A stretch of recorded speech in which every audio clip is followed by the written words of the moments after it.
Hey guys, welcome to Mani Adicha Sore. இன்னைக்கு நம்ம பார்க்க போற ரெசிபி என்ன அப்படின்னா சென்னா மசாலா. இந்த சென்னா மசாலா அப்படின்றது நார்த் இந்தியன் பேஸ்ட் ஒரு டிஷ். அதை நம்ம சவுத் இந்தியன் நம்ம டேஸ்ட்டுக்கு ஏற்ற மாதிரி நிறைய ஆல்ட்ரேஷன் பண்ணியாச்சு. இது சப்பாத்திக்கு ரொம்ப ரொம்ப ரொம்ப சூப்பரான ஒரு டிஷ். சின்ன பசங்களுக்குலாம் ரொம்ப பிடிச்ச dish.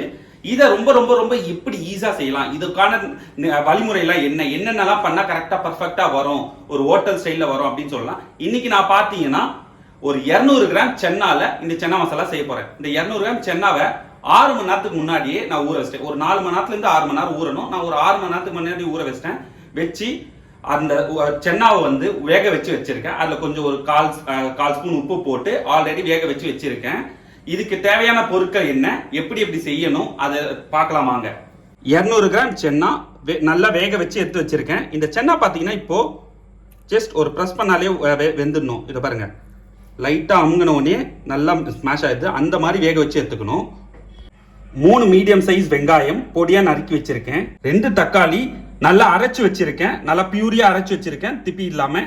1 spoon Kashmiri chilli powder, 1 spoon chana masala powder, 1 spoon தனியா தூள், சிறிதளவு மஞ்சத்தூள், பச்சை மிளகாய் 2 நம்பர் நல்லா கீறி வச்சிருக்கேன், 2 பீஸ் பட்டை, 2 ஏலக்காய், 1 பிரிஞ்சி இலை, 1/2 ஸ்பூன் சோம்பு, கொஞ்சம் சின்ன பீஸ் கல்பாசி, ஒரு அன்னாச்சி பூ 1, அது இல்லாமல் 3 கிராம்பு வச்சிருக்கேன்.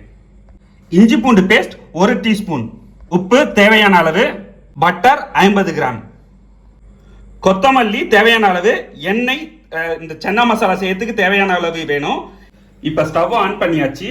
ஸ்டவ் ஆன் பண்ணிட்டு நான் ஒரு 5 ஸ்பூன் எண்ணெய் ஊத்துறேன். 4ல இருந்து 5 ஸ்பூன் இருந்தா போதும். எனக்கு கொஞ்சம் எண்ணெய் இருந்தா பிடிக்கும், அதனால நான் 5 ஸ்பூன் ஊத்திக்கிறேன். உங்களுக்கு எவ்வளவோ அதுக்கேற்ற மாதிரி யூஸ் பண்ணிக்கோங்க. இந்த எண்ணெய் நல்லா காஞ்ச உடனே அடுத்த பொருட்கள் போட்டுடலாம். இப்ப பாத்தீங்கன்னா எண்ணெய் காஞ்சிடுச்சு. நம்ம எடுத்து வச்சிருக்க மசாலா ஐட்டம் எல்லாத்தையும் சேர்த்துக்கலாம். இந்த மசாலா எல்லாம் போட்டு லைட்டா ஒரு வதக்கிட்டு வெங்காயத்தை இதில் ஆட் பண்ணிக்கலாம். நான் வெங்காயம் ஏன் இவ்வளோ சின்னதாக கட் பண்ணியிருக்கேன் அப்படின்னா, இது எனக்கு தொட்டுக்கிறதுக்கு சைட் டிஷ் மாதிரி வேணும். ஸோ இது கொஞ்சம் நறுக்குன்னு இருக்கும். அட் த சேம் டைம் அந்த கிரேவி கன்சிஸ்டன்சிக்கு நல்லா இருக்கும் சப்பாத்திக்கு. அதனால தான் நான் இந்த மாதிரி வதக்கியிருக்கேன். இந்த வெங்காயம் பார்த்தீங்கன்னா நல்லா டார்க்காக நல்லா ப்ரௌனாக வரணும். நல்லா கோல்டன் ப்ரௌன் ஆகிற வரைக்கும் வதக்கணும். அதை வதங்கின உடனே அடுத்து தக்காளி பச்சை மிளகாய் எல்லாம் போட்டு ஆரம்பிச்சிடலாம். இது நல்லா வதங்கட்டும். இப்போ பார்த்தீங்கன்னா வெங்காயம் வதங்கிச்சு. பார்த்தீங்கன்னா நல்ல கலர் வந்துடுச்சு. இந்த அளவு வந்த உடனே ஸ்டவ்வை சிம்மில் வச்சுட்டு ஆல்ரெடி நம்ம எடுத்து வச்சிருக்க 1 ஸ்பூன் இஞ்சி பூண்டு பேஸ்ட் போட்டு நல்லா வதக்கிடுங்க. இந்த வெங்காயத்தோட நல்லா மிக்ஸ் ஆகணும். கூடவே எடுத்து வச்சிருக்க 2 பச்சை மிளகாய் போட்டு ஒரு நிமிஷம் வதக்குங்க போதும். ரொம்பலாம் வேணாம், ரொம்ப வதக்குனீங்கன்னா அதி பிடிக்கும். ஒரு நிமிஷம் மட்டும் வதக்குங்க. அதுக்கப்புறம் தக்காளி பியூரி சேர்த்துக்கலாம். இப்போ பார்த்தீங்கன்னா ஒரு 45 செகண்ட்ஸ் ஆச்சு. அந்த நல்லா வதங்கிடுச்சு. இப்போ நம்ம இதில் அரைச்சி வச்சிருக்க தக்காளி பியூரி சேர்த்துப்போம்.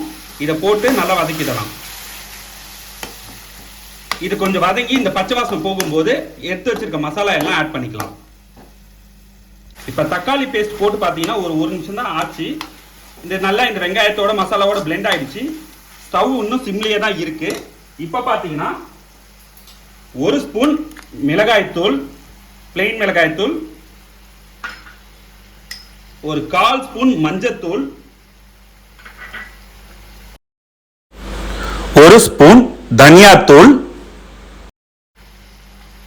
இந்த மசாலாக்கு தேவையான உப்பு நான் பார்த்தீங்கன்னா ஒரு 3/4 ஸ்பூன் கிட்ட உப்பு போடுறேன். 1/2 ஸ்பூன்ல இருந்து 3/4 ஸ்பூன், 1/2 ஸ்பூனுக்கு அதிகம், 3/4 ஸ்பூன் கம்மி.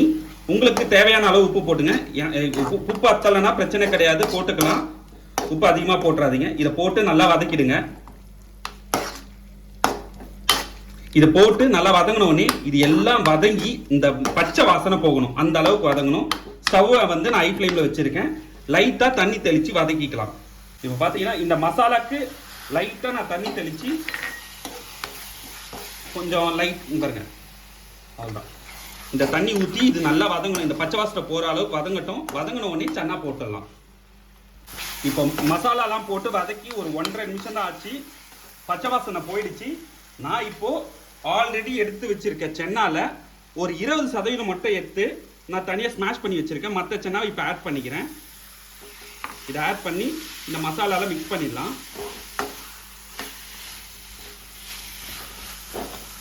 மிச்சம் இந்த சென்னா இருக்கிற ஸ்மாஷ் பண்ணி வச்சிருக்க சென்னாவையும் இப்பயே ஆட் பண்ணிக்கலாம். இது எதுக்காகனா அந்த கிரேவிக்கு அந்த தொக்குக்கு ஒரு நல்ல கன்சிஸ்டன்சி கொடுக்கும். அதுக்காக நம்ம இப்படி வந்து கொஞ்சோண்டு ஸ்மாஷ் பண்ணி போட்டுக்கிறோம். இதை போட்டு நல்லா ஒரு மிக்ஸ் கொடுத்துக்கலாம். ஆல்ரெடி சென்னா வேக வச்சிருக்க தண்ணியை வேஸ்ட் பண்ணுறாதீங்க. இப்போ இந்த ஸ்டேஜில் இதில் ஊற்றிக்கலாம். நீங்கள் இதுக்கு எப்படி வேணும் அப்படின்னு நினைக்கிறீங்களோ அதுக்கேற்ற மாதிரி நீங்கள் தண்ணி ஊற்றிக்கலாம். எனக்கு சப்பாத்திக்குன்றதுனால கொஞ்சம் ஒரு மாதிரி செமி கிரேவி மாதிரி இருந்தால் நல்லா இருக்கும் அப்படின்ற ஃபீலு. ஸோ அதனால் நான் இன்னும் கொஞ்சம் தண்ணி ஊற்றிக்க போகிறேன். ஆல்ரெடி 1 கப் ஊற்றிருக்கேன். இன்னொரு 1/2 கப் ஊற்றிக்கிறேன். இப்போ பார்த்தீங்கன்னா ஒரு 1/2 கப் அவ்வளோதான். இது கன்சிஸ்டன்சி பாருங்கள், இவ்வளவு தான் இருக்குது. இது இப்போ நல்லா கொதிக்கணும். இது ஒரு சிம்மில் வச்சு ஒரு 5 நிமிஷம் நல்லா கொதிக்கட்டும். ஹை ஃப்ளேமில் வச்சிடாதீங்க, சிம்மில் இருக்கட்டும். இது நல்லா கொதிக்கட்டும். கொதிச்ச உடனே உப்பு பார்த்துட்டு அதுக்கப்புறம் ஆஃப் பண்ணிட்டு நம்ம மற்ற மசாலா எல்லாம் போட்டுடலாம். இப்போ பார்த்தீங்கன்னா நல்லா கொதிக்குது. எனக்கு தேவையான கன்சிஸ்டன்சி வந்துடுச்சு. உங்களுக்கு இன்னும் திக்கா வேணும்னா இன்னும் நல்லா கொதிக்க விடலாம். எனக்கு இந்த அளவு இருந்தால் போதும். இப்போ இந்த டைம்ல உப்பு செக் பண்ணிக்கலாம். இப்போ உப்பு பார்த்தீங்கன்னா கொஞ்சம் கம்மியா இருக்கு. பட் பிரச்சனை இல்லை. ஏன்னா நான் யூஸ் பண்ண போற பட்டர் பார்த்தீங்கன்னா சால்டட் பட்டர் தான் யூஸ் பண்றேன். சப்போஸ் நீங்க unsalted butter salted butter use பண்றீங்க அப்படின்னா உப்பு கொஞ்சம் கம்மியாவே இருக்கட்டும். அன்சால்டட் பட்டர் யூஸ் பண்றீங்கன்னா உப்பு பர்ஃபெக்டா இருக்கணும். இப்போ இந்த சென்னா மசாலா 1 ஸ்பூன் நான் யூஸ் பண்றேன். இதை போட்டுட்டு ஒரு லைட்டா ஒரு கலரி நம்ம ஸ்டவ் ஆஃப் பண்ணிடலாம். இதை போட்ட உடனே ரொம்ப கொதிக்கலாம் கூடாது. இதை போட்டு உடனே ஸ்டவ் ஆஃப் பண்ணிட்டு நான் பார்த்தீங்கன்னா இதுக்கு தேவையான பட்டர் போட்டு கொஞ்சோண்டு கொத்தமல்லி தூவி மூடி வச்சிருவேன். அவ்வளவுதான், சென்னா மசாலா ரெடி. நான் டேஸ்ட் பண்ணிட்டு எப்படி இருக்குன்னு சொல்றேன் வாங்க. இப்ப வாங்க டேஸ்ட் பண்ணிடலாம்.